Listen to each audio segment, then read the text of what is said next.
What industry is a lot shadier than it seems? My dad knows a story from someone who works for a nationwide grocery chain. They have to deal with an Italian mafia to import balsamic vinegar. Dietary supplements, it's gotten better. But there's still a lot of half truths and whole lies. Not all that long ago it was seriously like the wild wild west. All industries are shadier than they seem. I used to work for a flute manufacturer, and it was shady as hell. Rating services like Yelp refuse to advertise, and your good reviews magically get rearranged. Hey, look, if you want to do that and be transparent, I get it. But most every business owner knows how scummy this is, and most clients just have no idea. I have a business that isn't something that would usually be looked for on Yelp. They called and I just froze.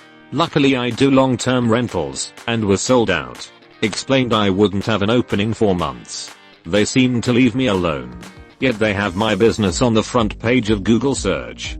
Under the wrong category. Trucking. The margins are razor thin, and so everyone is trying to nickel and dime each other constantly. The drivers lie to their dispatchers. The dispatchers lie to the brokers. The brokers lie to the clients. All of this for like $50. $100 sometimes. Pet industry. Basement puppy mills and dogs that are so inbred they can hardly breath. There are plenty of ethical breeders out there. And some unlicensed breeders are ethical, even if in a legal gray zone. But the conditions of some of the so-called puppy mills can be really bad.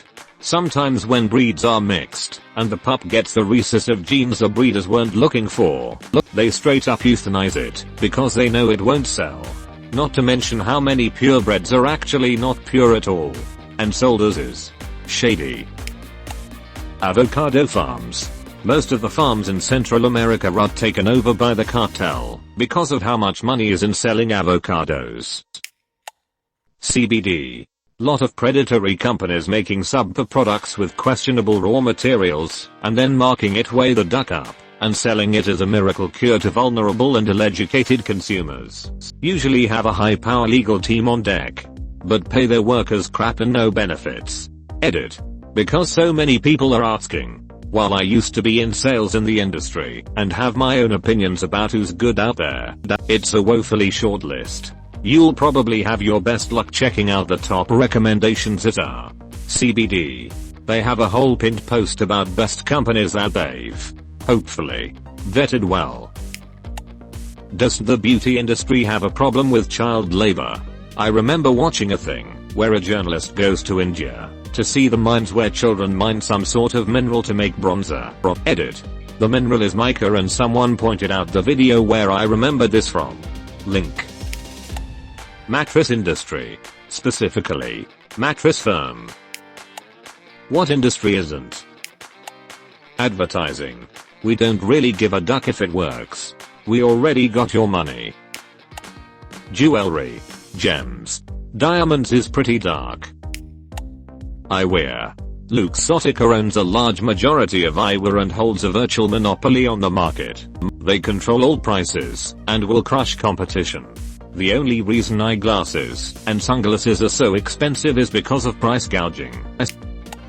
Sunglass industry. As a chef owner, I would say delivery services like Grubhub.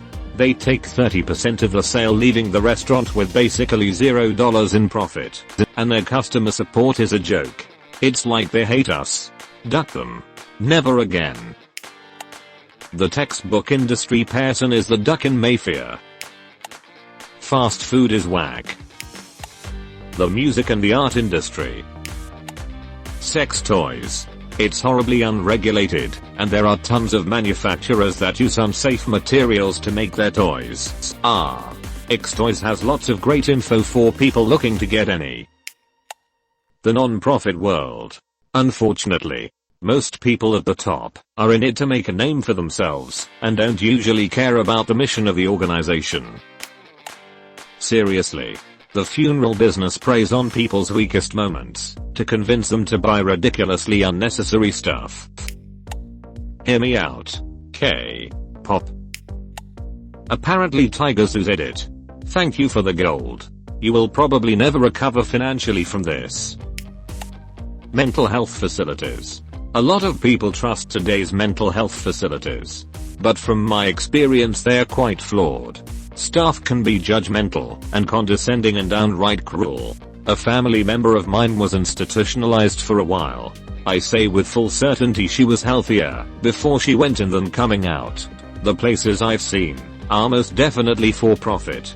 They had no intentions of having her fixed and released. Also, sloppy. She was given the wrong people's meds several times. She was also prescribed dangerous combinations that wound up having her sent to the ER. Really stupid mistakes were made over and over.